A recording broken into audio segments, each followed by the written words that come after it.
it's. I thought we was gonna get the music from your podcast. I love the music from the podcast. How it comes on, just so subtle and. It's like, it's Ryan. Hey there, it's Ryan. We are here in the wonderful Broad Ripple Park. The wonderful. It's nice out. It is. It's like 50 degrees. It was like snow cover the ground like last week. We just missed the whole show. Everybody was out here playing soccer and frisbee and all that. Just missed all the crowd. Everybody just left. Yeah. Joining me today, guys, is two members of one of the most well-known, hopefully someday. I'm doing a little smack of the ribs right now. Oh yeah. The Dirtbag Company. Definitely. We have Eli, the newest member. Yes, sir. And we have Mr. Dirtbag, the one, the only. Definitely. You go by. What's up, Dirtbag? So whatever. See, it's a couple different ways. Some people call me Dirtbag. Some people call me Mr. True Dirtbag or Mr. TDB, the abbreviation of it. Hashtag TDB. So Mr. True Dirtbag, whichever you prefer. Right. So was that like something? Well, let's back up. What is True Dirtbag? Like, what is it? So I'll give you my perspective and I'll let Eli give you his perspective. True Dirtbag is more of something I want people to kind of create their own version of what it is. But my version of True Dirtbag is, I try to tell people True Dirtbag is everything. And mostly what I try to bring it down to is it's a lifestyle.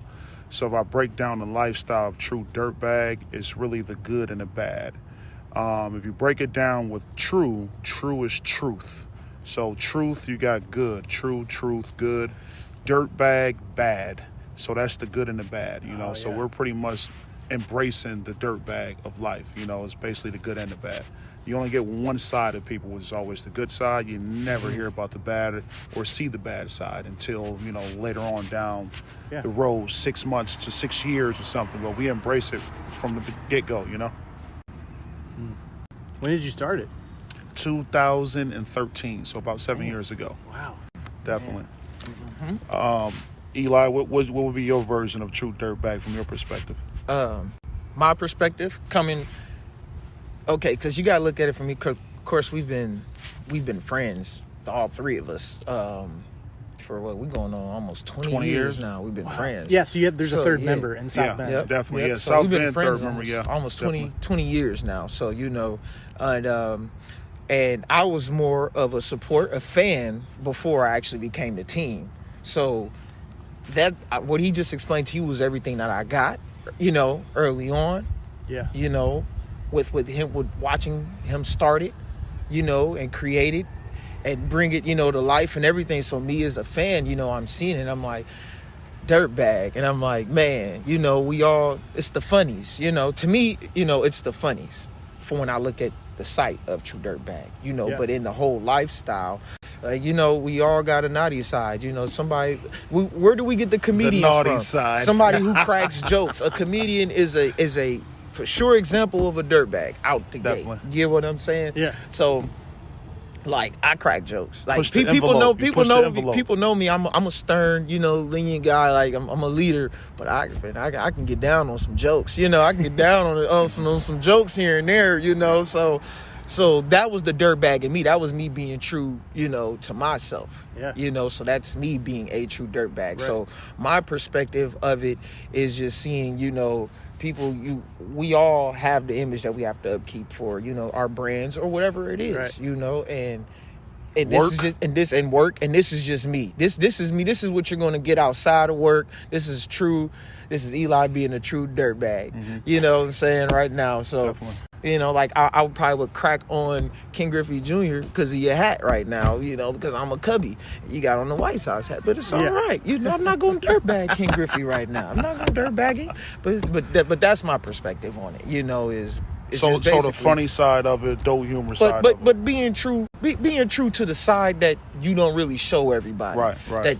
That's the side that's for your close friends and your family when you're at home, doing you.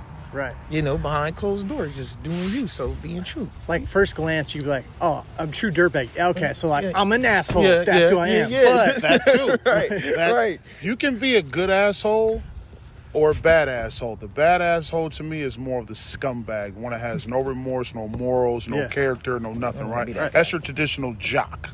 So to be actually the other side of it in the dirtbag good way is just more of an asshole with a sense of humor, if that makes a little sense to you.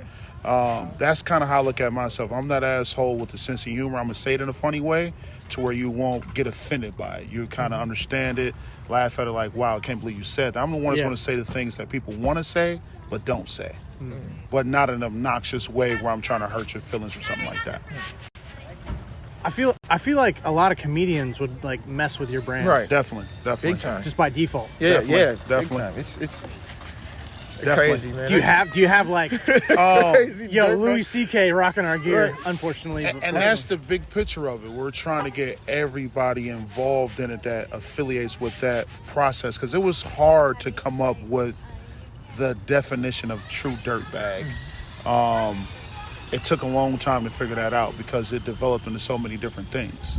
It started off with adult humor, but then it also shifted into all kind of different things. You know, we got the full clothing line now, but behind the adult humor, we got the True Dirtbag Facebook group.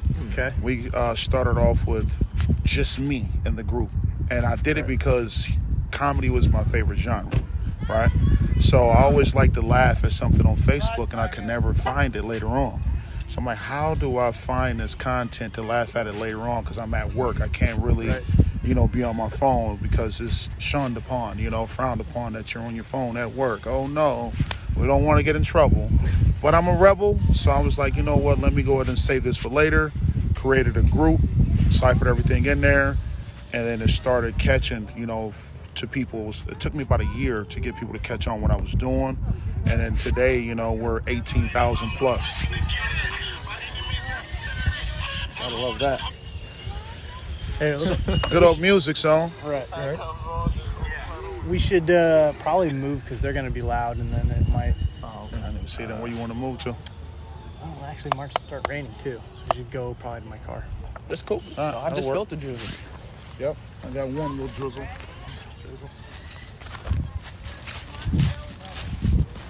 Or like maybe that covered bridge area, I guess. We'll do that too. Over here. That's cool. Can we drive there or no? No, I've never been in there before. You said, can we drive there? Yeah, I didn't know if you can. I don't know if that I don't trail think so. takes you All all right. the way over there. You usually can't drive up to things like those. You might, I don't know. Right. I don't know until Okay. we find out. All right. So I actually let's met, go like day one, like boom, formation. So day one. Man, take it back. Take it all the way back. So I'll take it all the way back, right? So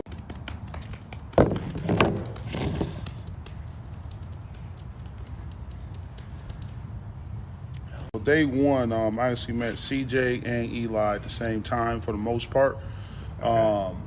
We were all on the same side of town, and this is what I mean by turning a negative to a positive as far as with the true dirtbag. Because when you first hear it, you automatically think something negative because it just sounds like, oh no. So the negative part of the side, everybody has a past, and I used to be in the streets and stuff. I'm not gonna lie. I used to get in trouble, rebel, riffraff. If the real term of a dirtbag. Punk kid, and that's kind of how I met them. Not really in the streets. It's just at the time, we were all raised right. No right from wrong, but you try to hide things from your parents.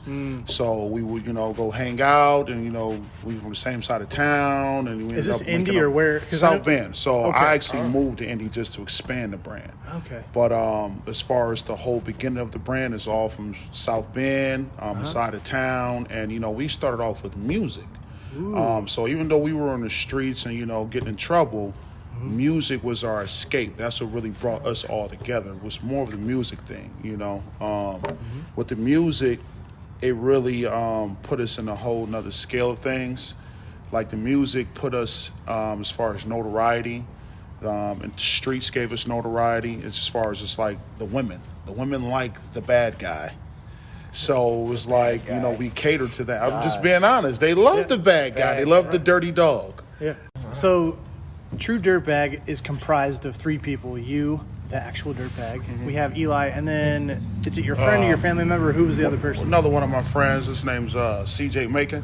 Okay. So he's one of the CEOs. I'm a CEO. He's a CEO, and Eli is one of the new team members. Okay. Of the whole situation. So there's 3 of us. Okay. How did you meet CJ? You know, so They love my bad behavior. I was a good guy. everybody's a good guy, right? But the music is how I met them. We started off doing music for a long time. I said we probably did music for how long? At least what? We've been doing music for Dude, I 20 years. Together-wise. Together-wise? When we all met. Studio was probably about 10 minutes away, 15 minutes away. We would just walk. 10 blocks up Miami. Know, we would just walk no matter what kind of weather was going on, and we grinded to do it, and we had fun. But okay, I first started recording with you guys in 04. 04? First time I recorded anything with you guys with a sock and a microphone. Dude, that's and a rubber and one take. Like you couldn't start over. Yep. I mean, you know, we got the work ethic like all the way out the bat, just from scratch. Go with whatever you got, the resources. 16 years. 16 years. 16 years. That's a testament, though, Yeah, because that's some 16 people years. wouldn't make music because they need a studio. Where you Right. were like, no, we're getting Right. a pantyhose or we're getting a sock. Girl, it one didn't take, matter. let's go. I mean, it was something to do, something to keep us from out of the streets. I mean, you know, that was our relief. Music was definitely peaceful for us. It brought us together. We would walk to the studio. Like the true Dirtbag set of it out of the music more was just I wanted to do something separate from a group because in music it was like 8 of us that rapped. And we just freestyle. We never had no format to it. We were just more freestyling off the top of the head and calling that a song. All right, here's the hook. Once the hook's over, go ahead and jump in with the verse real quick. Like there's no stop. Doesn't match. Go. Just say something. You know, and that's like kind of like the group music thing was fun. Definitely did a lot. We did a lot of shows, learned a lot. But within that, we always had to get everybody's opinion, and then when it was a good idea, we couldn't really move forward with the collective of everybody getting the same visual and the big picture of what we wanted to do. Right. So I was like, you know what? I want to do something for myself where I don't have to ask anybody for permission. And then also the other aspect of that was, you know, even though I was in the streets messing around, I got into corporate America. I ended up becoming an area general manager. I was young. I was like, you know what, I got to leave these streets alone. I can't live a double life, you know, corporate-wise. And then now when I get off of work, I'm living this crazy life because that can backfire on me. The music had a lot of younger guys looking up to me as well. So I just wanted to kind of lead by example and didn't want to steer them down the wrong path. Wasn't trying to be a role model. I just wanted to make sure I represented something different. And me doing that, I didn't have to ask for permission to do it. Like, hey, should I do this? Should I collab with this guy? Should I do this podcast?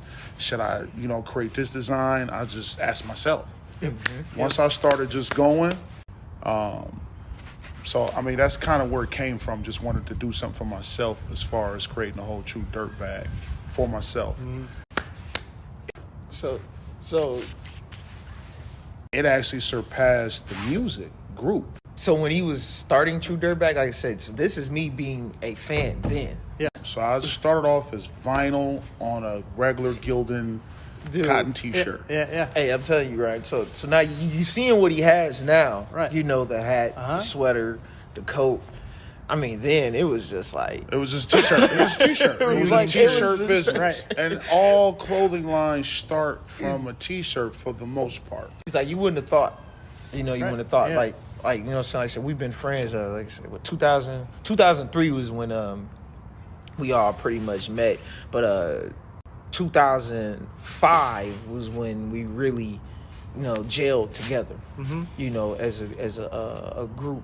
Like you know, being a product of your environment, you know, you're born into so many situations where you're guilty by association. You know, certain things like that. And but sports and the music, you know, is what really drove us all together. You know, more than anything.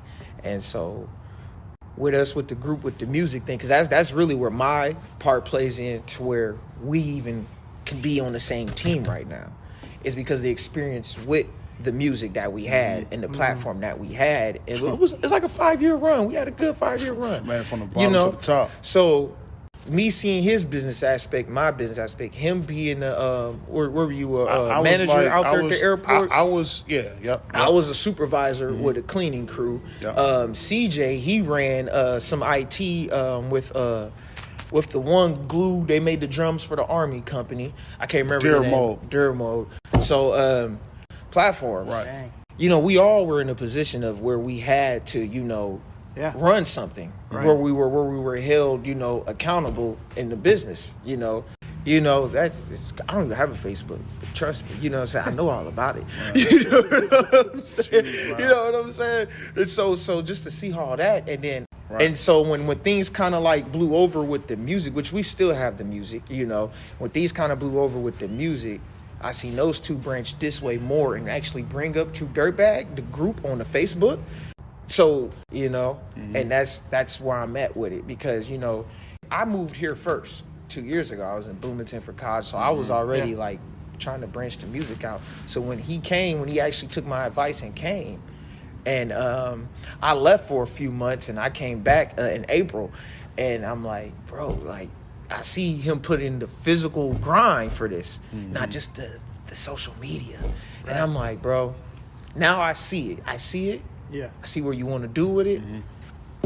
Count me in as a teammate, however you guys want to work me in there. And this is where we're at now. And the pop-up shop was really my first showing, really my first showing of a teammate for True Dirtbag. Right, you know, this doesn't have nothing to do with us being friends or anything. This is, you know, the big man. This is the face. This is me believing in his dream and me coming in and working for him. Which means so for much. his dream to open doors for Right. my dreams. He could be the big man. Any corporation you have the Bill Gates. You know, you had the Steve Jobs, but all those 1,000 employees in between is what drives their machine. They're what drives the made machine. the whole situation. We see TMZ. Great people. They have the whole team right there while they're doing their thing. You Right. know, it's what drives the machine. So I just took from a lot of those things, and I said, I believe in you. I believe in your drive. I see what you're going. So count me in. Is And, hustling genetic? Yeah. Yeah.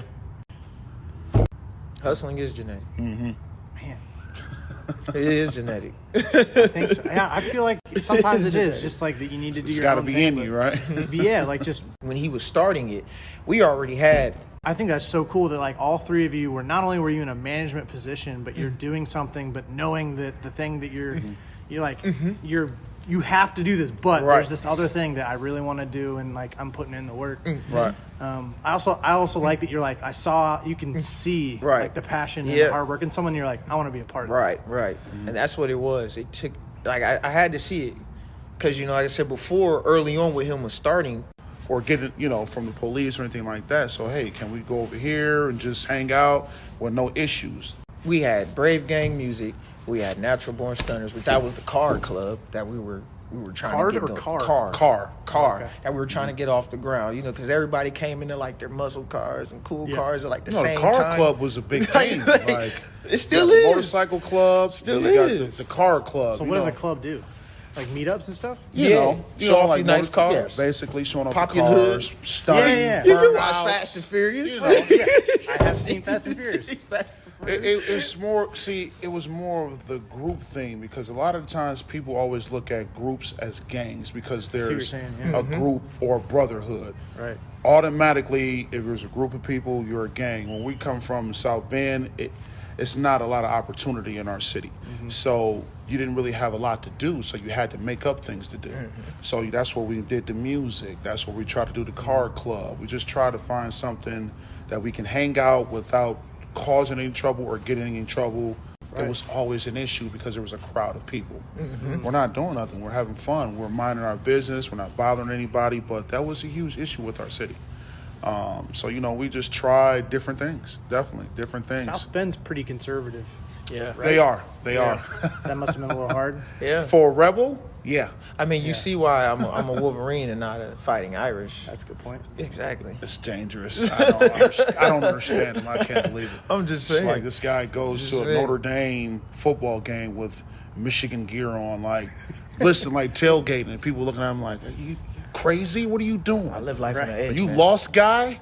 And he's from South Bend, so it's like, oh, I no. live life on the edge, man. Music, one of my favorite moments. You want to answer it first? Man. Okay, me. One of my favorite moments. And we was just talking about this last night. Bloomington at Mother Bears. I don't know if you ever been to Bloomington, Mother Bears, where IU is. So Bloomington, Mother Bears, 2000, the end of What's like one of your favorite moments from music? fall of 2014, I had a show. The other teammates couldn't make it. You know, the bros, the brethrens is what we call them. They couldn't make it. And so I had to do the show myself, which I had to cut, you know, because we all did features. I didn't have no solo myself, so I had to cut tracks and things like that. And I performed a song called Smoking Out, which is more of a laid-back song, you know, which was composed by me, CJ, Nell himself, and another member, Couple Grand. Yeah, man, and I got the stand. So it's about, you know, for your fallen friends or whatever, or just chill, you know, smoking. Yeah. And you know, giving people roses while they're here and while they're gone type song. You know, more shows, you know, you got a whole bunch of people on the stage with you and things like that. But I grabbed the stand. I talked to the crowd. They gave me energy back. Right. I clapped my hands. They clapped their hands with me. And so the whole crowd was just clapping on beat while I actually, you know, spit my words. So that was like the first show and like really the only show where I actually had that personal interaction with the crowd while I was performing. And the song meant a lot to me because I just lost my brother a few months earlier that year. So even though the song was composed 2 years before my brother passed. When he passed away, we kind of fell back from the music a little bit, but our fan base was so strong and so organic, they like demanded us to do the music. Because I'm not gonna lie, like I feel like the Phil Jackson of the team. And I feel like I really have a Chicago Bulls team, or when he went to the Lakers team. So old school and new school. I feel like back in the day, it was more the Chicago Bulls. Going forward now, from learning what we've been doing, it's the Lakers side of it now, you know, the new and improved.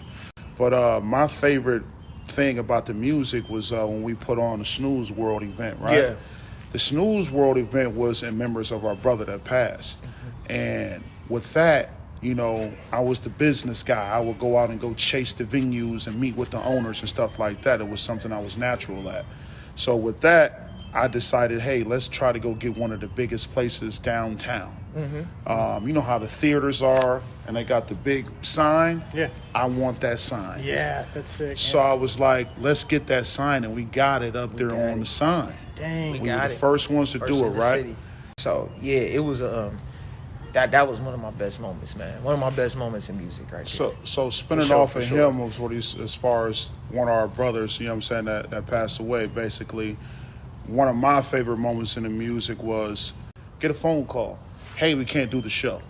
Huh? The people hosting the event? Yeah. Wow. Hold up. What do you mean? What are you talking about? Well, they say you guys are some punks. You guys are dirtbags. There's going to be trouble coming. Oh, my God. What? Who said this? Okay, I need to go speak to you. They're the mission and character. We need to talk this business. We're not doing that. So the tactic was to scare the people who were allowing us to do it in their venue. They couldn't shut it down. They were scaring them to make them not want to do it. So it was up to the people who had the venue to do it or not. Long story short, they shut it down. We had to apologize to our fan base, like, hey, sorry, it was a real, genuine, organic apology from the whole group. Yeah, it was. Did the video, the whole nine, right? First. Guess what happens? Wow. What was it, a week? A week or a day? It was like days. Like a few days. Days before the event. Yeah, you gotta give people something. What I love so much about it feel. is that we didn't give up. That was the biggest message to me, not to give up. So we pushed forward and got another week and switched venues, and we ended up putting it together all organic. We had to buy a stage because we already had the stage and everything with the first situation. Yeah, they didn't have the had to put more money into it. We already had ticket sales already done, pre-sales. We already had the money for the party already. Yeah. And the fans didn't want the money back. They was like, no, we want the show. We don't give a damn about the location. So we switched locations, built the stage, put it together. It was the best show we ever had. We made a lot of money. I won't say the numbers, but that's when we knew this is a real business. And that was probably my most favorite moment because we had a lot of trials and tribulations leading up to it, and just all the bad was like, do you go curl up and just, stand in the rain, or do you walk through that rain and warm up and keep it going? And we didn't give up, and we actually didn't have no trouble.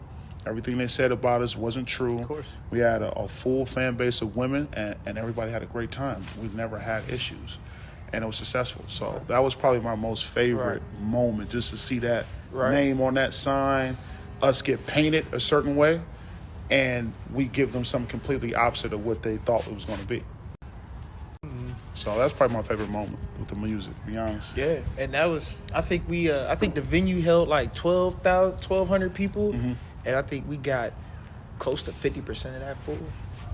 Yeah, We had like still 400 with a some week people. of postponed. That's all organic. That was all organic. Like there's no big name. This is just straight local, organic. Yeah. And of course, I'm giving all the glory to the Most High, and all the people coming out showing that love for my brother.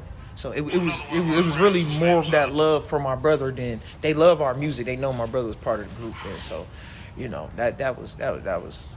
I mean, even with So that is one of my favorite moments. And how long did that go? Like, that was probably one of the biggest things too. That led outside to our 5-year run. That because that was about our second or third year of being local artists. Right. And then that led into another 2-3 years of doing shows all through Indiana. Like he was so it perceived cool. like in the city of South Bend, like we kept his name alive. Probably bigger than anybody has ever done in the local side of things. That's not a big celebrity industry type situation. So that was different for us. We didn't know that until later on, that we were pushing just his name, and people were receiving it and a part of it as well. So it became a city thing with it now. So we kind of became like the faces of keep striving no matter what, even through the trials and tribulations. It opened a lot of doors for a lot of people to do a lot of local things. Break down the barriers of not being allowed to do certain things in the city. Right. Kind of like what we're seeing now in Indianapolis with the platform. With just how we met at the whole pop-up shop. So have you guys experienced kind of bipolar, anxiety, depression in any form, or know anybody Definitely. who has experienced that? Yes, I have. Depression on my side. And man, seeing where this platform can go, and just knocking down doors, and actually bringing that to Indianapolis. Seeing everybody that was in that venue, and seeing everybody go that climb to the top, in whatever shape, fashion, or form that they're going to get there. You, us, Victory, Melly.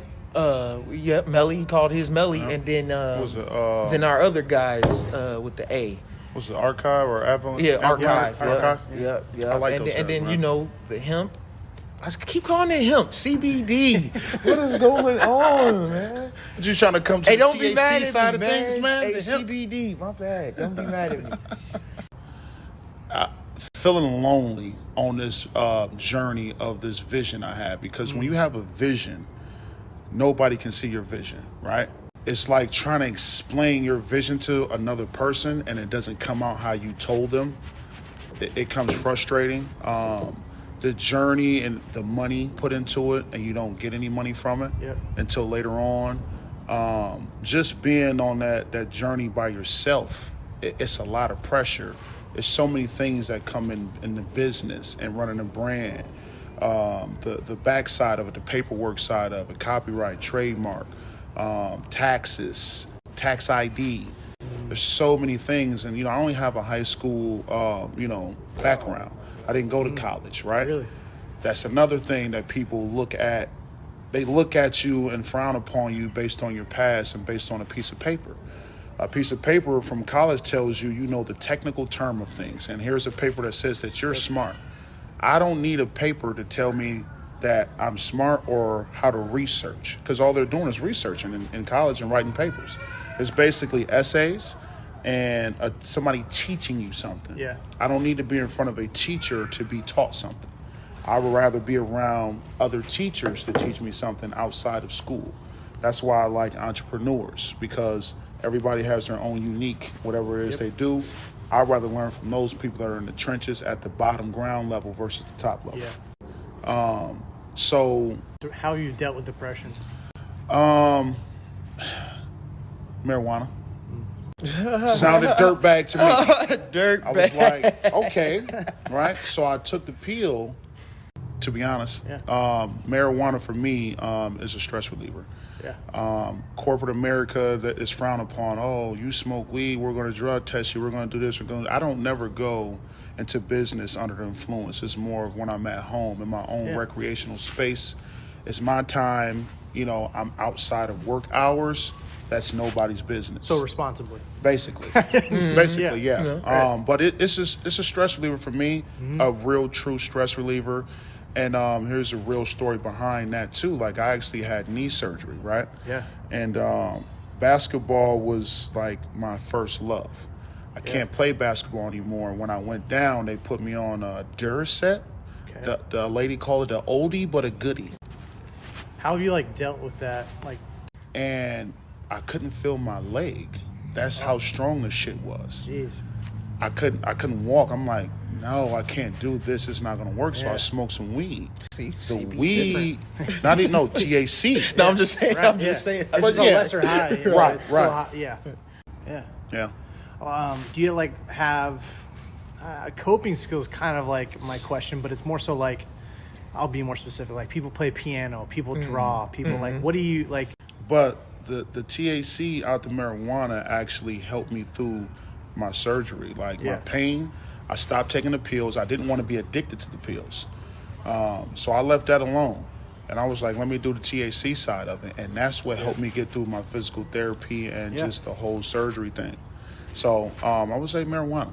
Do you have an outlet other than your own business, which I'm sure is an outlet, right? But the highway. The highway is my relief. I'm just getting ready to hop on the highway tomorrow.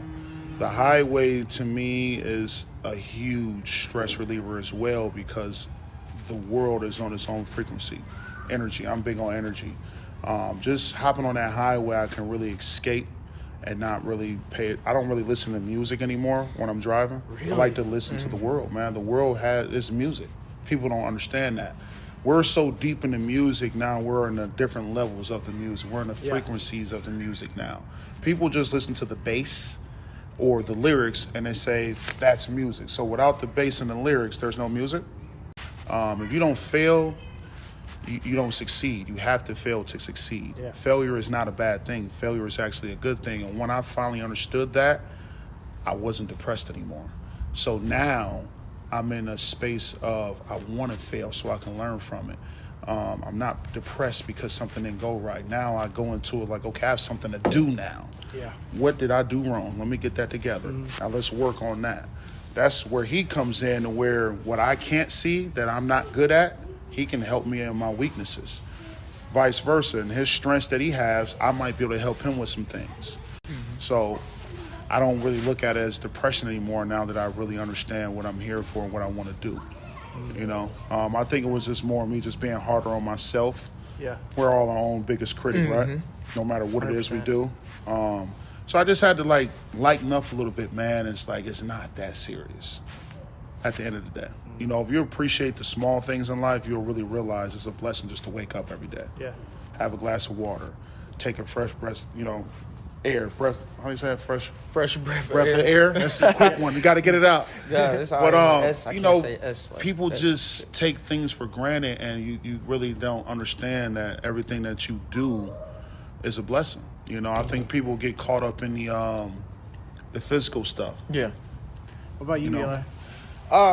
Man, I dealt with anger for the most part of my life. Anger. And then depression. Yeah. And then the ultimate natural high. Man, bro, where I'm at now is amazing, So, but to give y'all just a quick summary of how I got to where I am now, I dealt with anger early on. I mean, I was gifted with just being mature at a very young age, highly mature. I'm one of those. I'm little. Well, how does that work? Yeah. Well, why are the lights on? Well, how come this isn't working no more? You know, I'm like one of those kids. I'm like always looking at the parents when they're doing their functions. I'm always like peeking around the corner, staying up late trying to see what they're doing, type deal. So I was always that kid, and so I paid attention to a lot, and a lot made me angry just from what I was born into. Yeah. And a lot made me angry, so I played football and I boxed. I did sports, but when I didn't have sports, you know, I just fought a lot. So I dealt with a lot of just being angry at the society that I was being shown. And then as I became a young man, you know, I start taking society by my own hands and doing things my own way, and which still wasn't a good thing, you know, but to me at that point it felt like it was. And so when I went through a serious trauma that led me into the hospital for a few months, and I really had time to think. And this is where I think my mom, you know, she put the Lord in me, and when we strayed away, you know, from the path, of course, you know, with us being young and her putting the Lord in me, you know, I found my way back, and which ultimately, you know, led me to wanting to be who I always was, you know, because I always had the mask on, the tough, you know, I'm a young man with no dad. I got siblings, sisters, mom. I gotta be tough. There's no room for crybaby, no nothing. So putting my feelings and putting everything, only emotion I showed was anger, you know.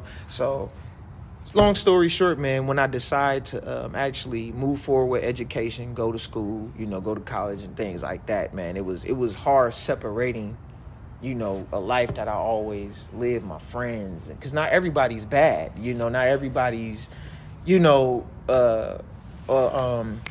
what do they say, a bad apple out the bunch, you know. There's, you know, there's not a lot of people. I was labeled that, you know, the one that was the bad kid. But so when I was like, actually, like, man, I can't really be around the same guys no more. But then my guys, I went through a depression because I didn't want to leave. You know, I didn't want to leave, Ryan. You know, because in my life, a lot of people left me. You know, not saying that they left me personally, but they left my mom. Yeah. And, you know, things like that. So when I would see that, I felt like they were leaving me. So me leaving, people kind of put a depressing thing on me, and that's when I turned to promethazine, codeine for 2 years. Wow. And I had a bad addiction to that. I was in and out the hospital. You know, I really didn't tell my buddies or nothing like that. And most people call it lean. Right. And I was covering up to the trauma that I went through a year before, saying that was the reason why. And then I just kind of really had to look at it like I'm a leader. So people followed me, or people grasped to a certain lifestyle that I lived before. Yeah. Why not, you know, lead them to this way?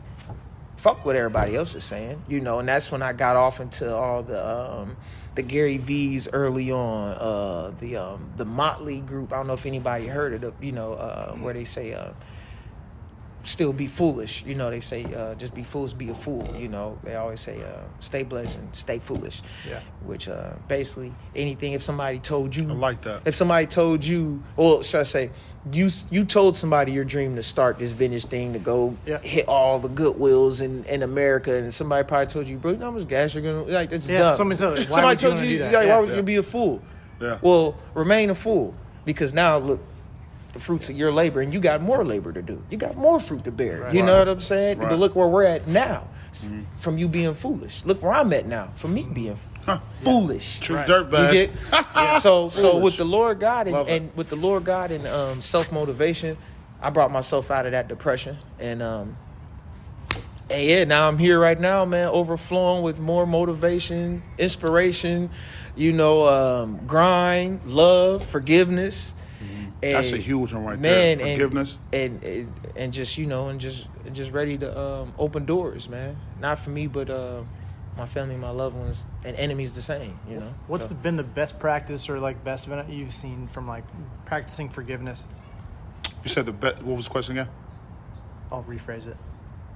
So you just mentioned forgiveness. Like what is like a good example of like, this is why you forgive, man. It either allows you to move on or whatever you were going to say. I mean, to be honest, man, why I said forgiveness is a big piece, because as men, it's hard for men to tap into emotion. right? Men are emotional, but we don't speak on it. We don't talk about it. Yeah. And, just enemies and stuff like that, right? Or whatever it is. It could be a situation with a friend, right? And forgiveness to me is huge because if you're not right with yourself, you can't be right with anybody else. So people kind of, fall out with people over something that person did, but they don't look themselves in the mirror. So as I got older, I started looking myself in the mirror and accountable for the stuff I do for myself. I always wanted to blame other people for things happening. So the forgiveness part of it is just more of me helping myself with my own positive vibes and energy. So you forgave yourself. I forgave myself. You know what I'm saying? With not forgiving people, you keep a lot of negative energy in you. So you're robbing yourself of your own happiness. Exactly. So I didn't want to be that negative, be in that negative space, because it's in the gut and it's in the mind, and I didn't want to have that mindset. So moving forward, as far as my vision with the whole True Dirtbag, bringing people together in a positive way and highlighting the positive stuff, the successful stuff, that part of that is just not involved in that. So I just had to leave that alone. I had to forgive no matter what. That's really my take on it. I don't want to hold on to ill wills and just negativity. So that is negative. It's a negative state of mind. And I don't want to be a part of that or affiliate with that. Yeah. I'm sure you've seen the effects of other people staying in that too. I've seen myself in that. Yep. So I don't want to be that person or character. Because that's not me. That's not true me. You're acting off emotion. I wanted to really tap into the emotion. And I had a conversation with him before. We were conversing about just life and just, situations. And it was a situation where when I first moved from South Bend to Indianapolis, my whole thing was to expand my brand, and I was in a relationship, right? So the relationship was more of the icing on the cake for me to leave the nest. Nobody likes to leave the nest because it's the comfort zone. So with that situation, when I first moved here, the relationship didn't work out, right? Within the first 2 months of me moving to Indianapolis, I ended up homeless for 2 months. It just didn't work out, and I was mad at her. And when I really looked at the situation, I'm like, why am I mad at her? Like, she didn't do nothing wrong. Like, she just wasn't ready. So I'm gonna be mad because somebody's not ready. I don't want to force you to be ready if you're not ready. That's fake. Right. So I had to accept that. That's how she felt. So whatever I felt, that had nothing to do with how she felt. She has her own feelings. I had to understand that. Yeah. So I feel like that was the best thing that ever happened to me in my life, because I actually, was looking at her in a negative way, like, it's your fault. You did this, that. Yeah. And it wasn't. It was all my own ambition of what I wanted it to turn out to be. So I ended up doing Uber. Did the Uber. I worked 3 jobs. That created the real entrepreneur that people don't understand. Like, being an entrepreneur is not fun. It's not free. It's not cheap. It's not easy. You're going to work more than 40 hours if you want to be a successful entrepreneur. People think that, I want to work for myself and it's going to be sweet and easy. I don't got to do nothing. I'm going to tell you to do it. Yeah. Your company won't be worth anything if you treat people like that. So I really got to see what Indianapolis had to offer. So, now we here. Can you talk about being homeless for a little bit? The homeless aspect, I wasn't like out in the park or nothing like that. I actually had a few family members, Eli, one of them. I had a cousin. I had a couple cousins, actually, sleeping on couches, sleeping on floors. Okay. Didn't have a steady roof over my head. Living I out had your to car. living out my car. All my clothes were in the trunk. Yeah. But I also had to look at the big picture too. I kind of set my mind up to where if it did happen, I would know I'd need to make a move. So I didn't bring no furniture. I didn't bring no big stuff. I just brought my clothes. So if it did happen, I would be able to move on and not go back. Yeah. So the biggest thing and biggest issues and fears that people have with change and moving out of the nest is failure. If you fail, what do? Go back to the nest? A lot of people do.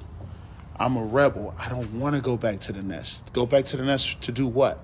sit in the nest, I already got my wings. So now you got to fly. So it's like, okay, it got rough. You give up on everything you did? Nah. And talking to Eli really woke me up. He got me more back involved in the spiritual and religious side of the thing as far as the energy, right? Yeah.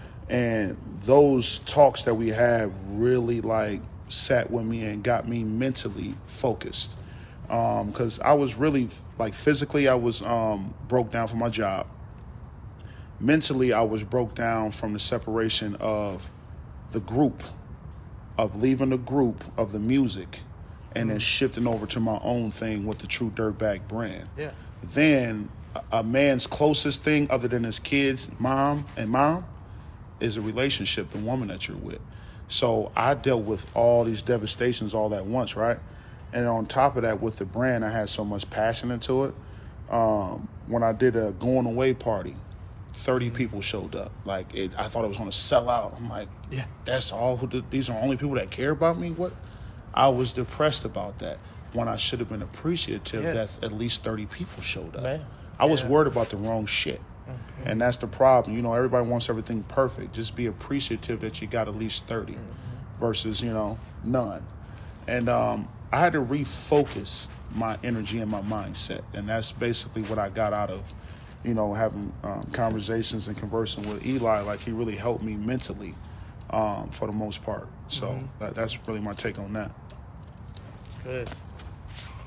Yeah, I was actually, for a couple years ago, I would go down every Friday and hang out with the homeless. So that's why I was curious. Yeah. Like, Okay, that's cool. I like it. I actually talk to the homeless. I give to the homeless. Even when I don't have nothing, I still give. When you give, you'll receive, you know, later on. But the homeless have a story. Yeah. And I was always interested, like, how did you become homeless? And I kind of relate because I was there, not all the way 110%, but I was there. Yeah. And the stories are super close. The stories are super close, though. You didn't see? It's gone now. My bad. Spider. You know, like just the homeless, they have a story to tell. Like, they're regular people are kind of scared of homeless. Oh, they're dirty. Oh, you're gonna get me, or no, they're real people. You know, I treat everybody as human. Everybody are human beings. Everybody is a person. Yeah. People treat people under certain situations and characteristics, your skin color, how you look, how you talk, how you dress, how you act. Treat them like they're expendable. Right. Yeah. You know, Pretty and much that's the where it's at. figureheads. That's the figureheads we're talking about when we say up top. A lot of people up top don't really care about the turnout of the bottom that keep me up top. Hey, you got a lot of people at the bottom don't care about the bottom either. That's true. That's true. They want to get like the people up top. So you use them as just the bodies. You gotta watch those. You use them as the bodies, you know, and then you try to retain the ones that actually want more out of the situation, you know. One of my favorite, it's very popular, but I had no idea the actual meaning of it, the crabs in a bucket. Yeah. Yep. I had no idea that if a crab tries to crawl out of a bucket and they realize what it's trying to do, they will pull it down. Because they don't, I'm just like, what? real life. Dude, that's nuts. Because that's accurate. Yeah. People, Yeah, they will try and They pull will you down. pull you down. Yeah. That's the local curse, right? Anywhere you go in a city, the local curse is they don't support the locals, and this city is a crab in a bucket, right? I'm not from Indianapolis. I'm from South Bend. I hear a lot of locals from Indianapolis saying that this city don't have no opportunity. I come from South Bend. I said the same thing about my city. Yeah. The big picture is, because people are so tunnel vision, the big picture is you have to get outside of the nest to get more. I got more love here in Indianapolis because I'm a stranger. People receive strangers more or easier because I don't know you. I don't think you're a competition. Oh, you don't got nothing going on. But if you know somebody right next to you and they got the same hustle, now it's like, you're a competition. You know the same people as me. But really, that stranger is the most dangerous person to you. And I think that's what it is with a lot of people. People don't want to see other people succeed. They just want it all for themselves, which is greed. And that's the problem with a lot of people. What's the solution there? The solution, what we doing right now, showing a different narrative, linking up with different people, showing what we're doing. Yeah. I think that's how you do it. Solution is just showing better than talking about it. Can I say one thing? Yeah. Offer what I think could be a solution. Yeah. Is getting the right people in the seat of being in charge. How about that?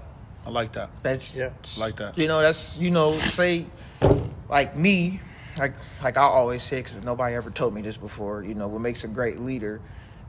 To be a great leader, you have to be a great listener. How about that? And that's something I said I haven't heard anywhere else. So if somebody said it somewhere, please send it to me at EliMade6 Instagram. Hit me on that if you guys find that somewhere. But so, to be a great leader, you have to be a great listener. And so if we can get people, who can lead, but listen as well as lead, then that would be a solution to why no one wants to help the local from home. Because I know you. But you know me. So you know my situation. Why wouldn't you?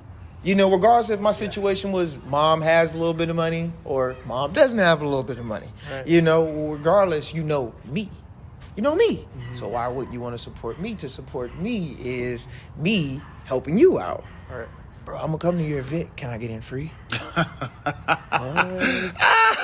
I hear that line. So people want to support you, right. But only if it's beneficial. So if you get a leader, that listens to all of this and takes it in, talks to more people than, next to none, and apply back, well, what can we do? Well, let's say this. Well, if you want to get in free, what do?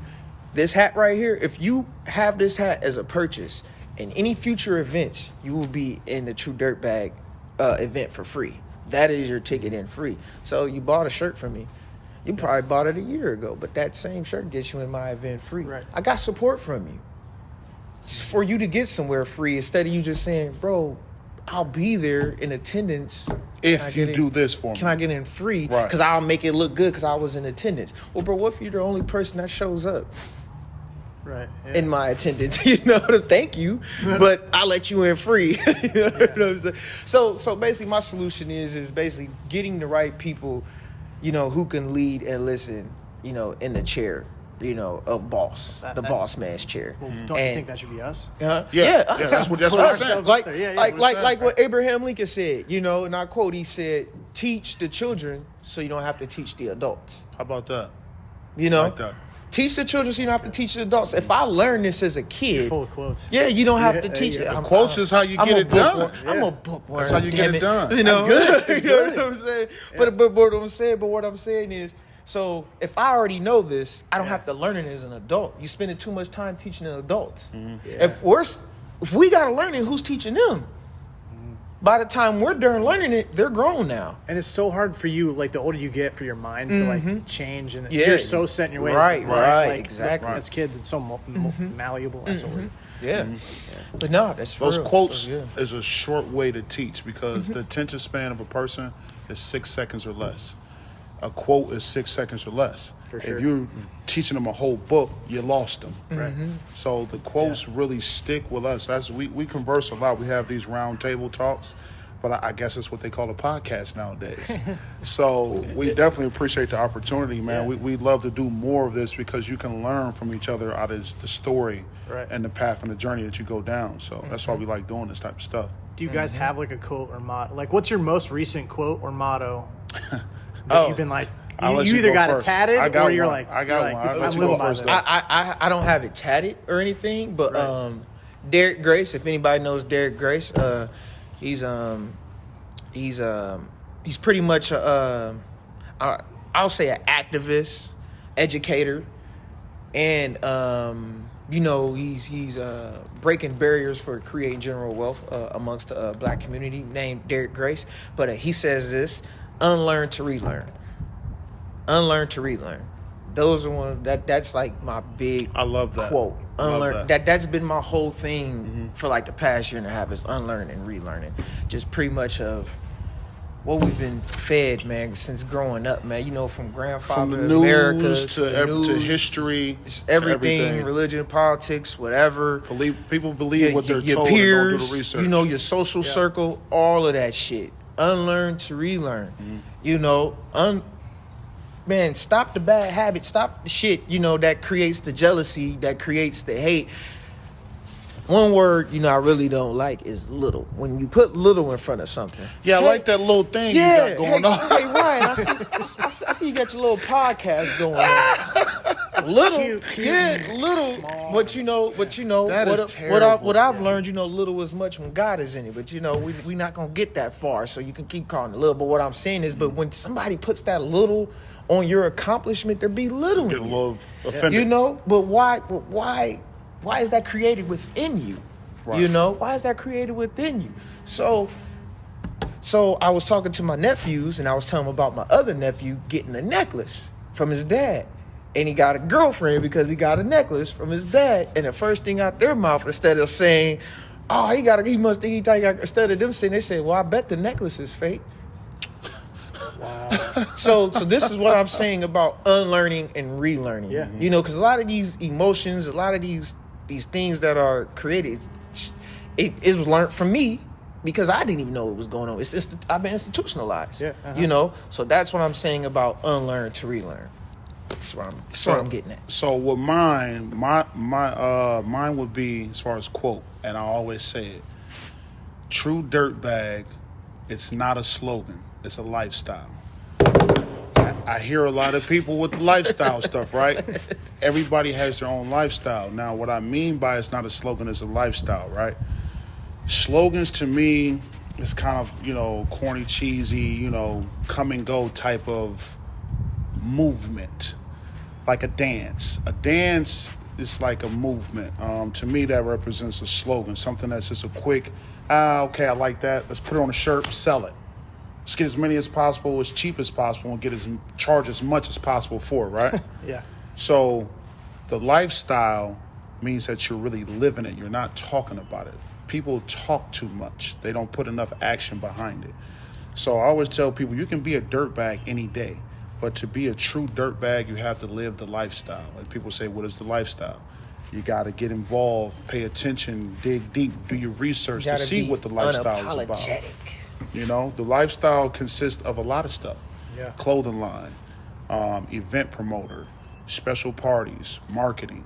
What else? True dirtbag is, it's I would say... We're going to get into some TV. A new word. Because dirtbag is an original word, right? Mm-hmm. I'm true to the original dirtbag. Now I am a true dirtbag, so I'm embracing it. We're not shying away from anything. We're actually embracing the good and the bad. So I feel like I really live the lifestyle and I represent the lifestyle in the real way because it's not just negative It's not just partying. Partying is looked at as negative, right? It's not just partying and girls and drinking liquor and all that type of stuff. It's a real lifestyle. You know, we do fitness, health is wealth. We try to eat cleaner. We're not telling people, hey, go be a vegan. Don't eat this, don't eat that. Just watch what you eat. Pay attention to what you're eating. Yeah. Pay attention to what you're saying. Pay attention to what you're doing because people are watching you. If you can influence people and you have, you know, a platform, which is what I've created, a platform, I want people to have a voice. The thing that I love most is the respect of others' opinions without being judged. Dirty dog truth. Not talking over each other, giving each other a chance to express your opinion. And be able to agree to disagree. People can't agree to disagree. You have to be wrong, I have to be right. Yeah. That's an issue. You will always have conflict. It's resistance. I don't want the resistance. I want the open pie of it. I love him because he brings to the table, I almost kind of force the issue of the debate. When I know the answer, I'm going to go against the grain just to see what his mindset and opinion of it is. Yeah. Mm-hmm. I like to create the conversation. That's what I've been doing with True Dirtbag. So when people ask me, what is True Dirtbag? It's this. Conversation's over. Let's do the layers of it. Well, I don't know. True Dirtbag can be a couple different things. Now you got a full dialogue. I like that because you learn more when you break it all the way down to the core versus just trying to just get the whole situation. I need the full course. I need my salad. I need my bread. I need my soup. All right, now I'm ready for the steak. They want the steak right out the bat. That's how I would pretty much. I like that analogy. I like to explain it like that. You like that analogy? True You got to come up with just steak. Just a steak on the shirt. Yeah, just a steak on the shirt. Maybe like in like smoke come off. It says like Dirtbag like, coming out in, like in smoke letters. Right. It's I love getting that deep, shirt. man. It's definitely getting deep. Like the Dirtbag, it started off as a word. Now we're bringing the word alive. Now we got logos. Now the logos are coming into characters. We got a character we're creating out of the True Dirtbag now. Mm-hmm. It's just what's in the bag, right? Ooh, You always think of that's smart. This is what I learned from UPS, right? It's something that I learned from the corporate world that I put into my life.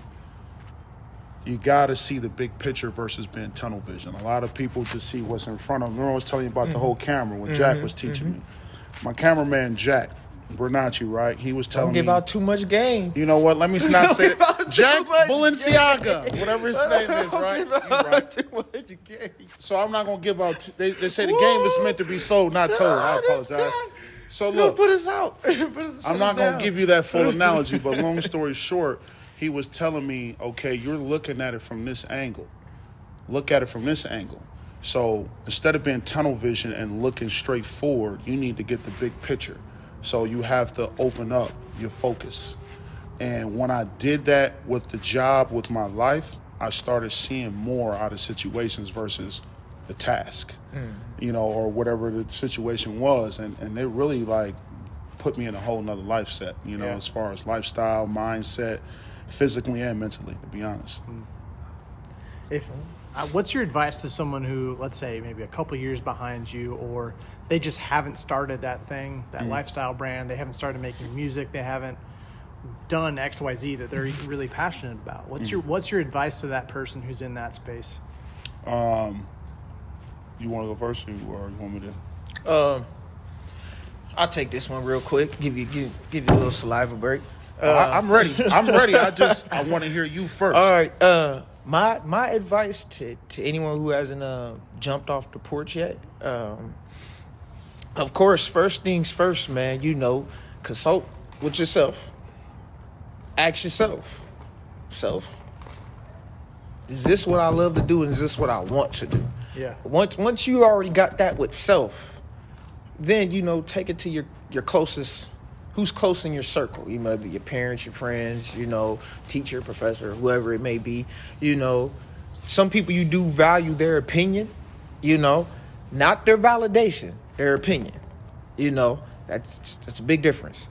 And once you get all that, depending on they give you yays or nays, sit back down with yourself, add yourself again. Now that you done got their opinion, plus what you want to do it. You're either going to do it or you're not going to do it. Mm-hmm. And the main thing about starting something... Save a lot of time. And outside of that, just do it. What I'm going to say is when you start it, finish it. A lot of people don't finish it. And that's that. Yeah.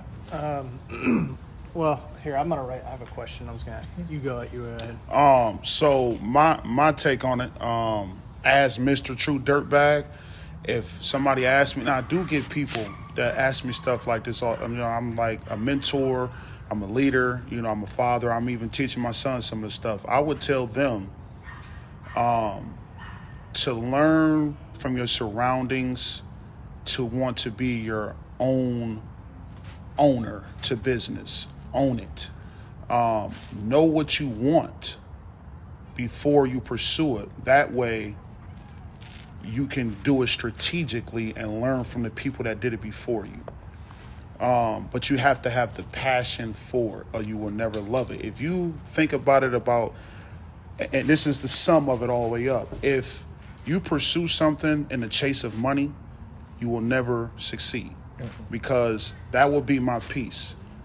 Never pursue it in result of wanting money from it, because then it becomes a job. If you pursue something that you have the passion for, it will not be a job, because the amount of work that you put into it, you will not get paid for that effort of building up the foundation. The concrete you don't get paid for the concrete. You get paid after the concrete is built, and then now you can, get everything from that. So I think people look at situations like, okay, I want to make $1 million, so Everybody here we wants to be a go. millionaire. Right.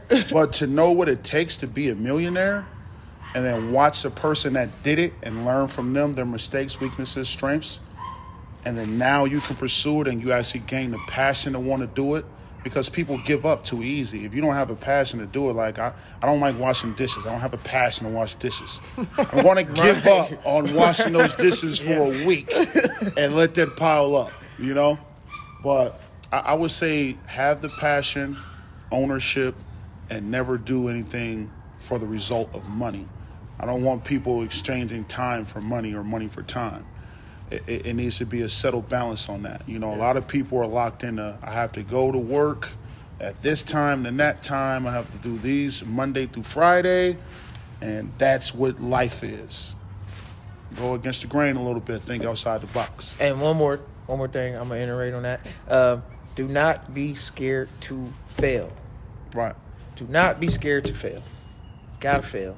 It's the only way you're going to learn. It's the only way you're gonna learn. Gotta be fail. And I just heard this when I just watched this interview with Master P and Lil Romeo, and he said that L that you took is not a loss, it's a lesson.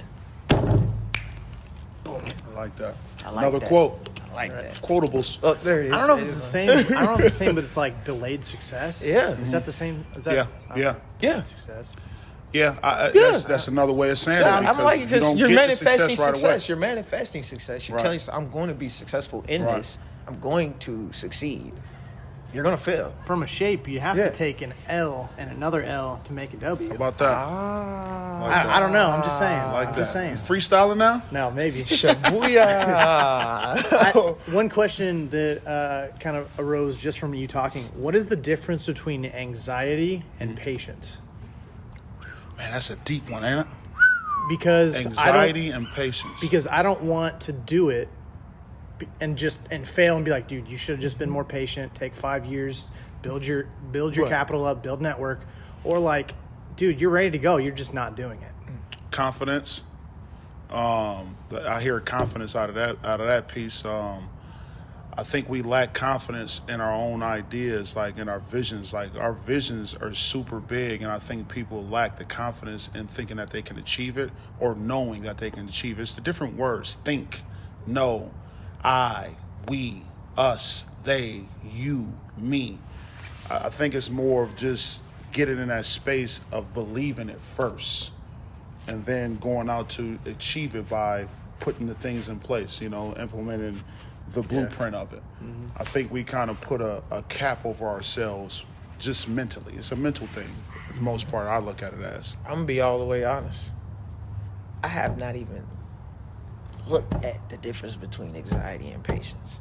So, That's all right. in a future interview, I'm not going to forget this question. I and like will that. Part answer two. it. I like I that. will answer it then. I will answer Because it. that's that. where I'm at. And that's because I struggle very heavily with anxiety, and I have this idea or this concept, and I'm 26. I have money in my bank account, and I have some network connections. I have some portion of a business plan, but I don't have everything full. And it's Right. like, do I need to take a week and nail it out and then roll my business and do all that stuff by end of next year? Right. Or is this like, well, just wait till you're like 30, 35, like build it all up, like, and just keep working? Or is Right. that is that patience, or is that anxiety and like fear of failure? I feel like it's both. I think it's both, Yeah. like, Yes, yeah.